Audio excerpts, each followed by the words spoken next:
Well, 11 years old, I started my first gang. Around 12 years old, I started doing drugs. When I was 15, I got kicked out of school.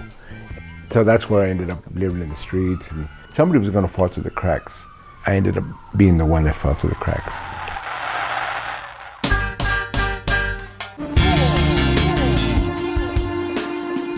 By the time I was 18, I was facing a 6-year prison sentence. By then, I was already hooked on heroin, and I had lost 25 friends.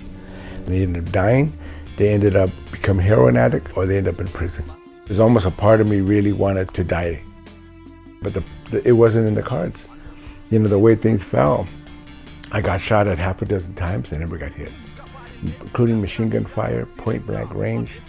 So I went through all that and I survived it. So I was floating in this world of deep, intense experiences, but I was surviving it all. So the world kept saving me in many ways, and I didn't know it. Everything around me was dying until finally, I think, in my consciousness, I began aware, I better think about something else now.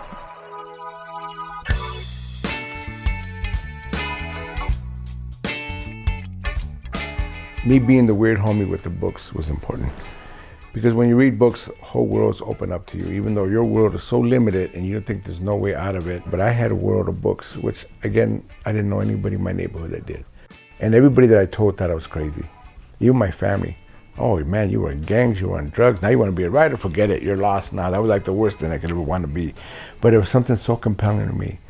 I don't know what it was, to tell the story of what I knew and my homies that were dead. And I wanted to write about this world. Not Rodriguez. It's an Indian mother's noiseless cry, a warrior's saliva on arrow tip, a jaguar's claw, a woman's enticing contour.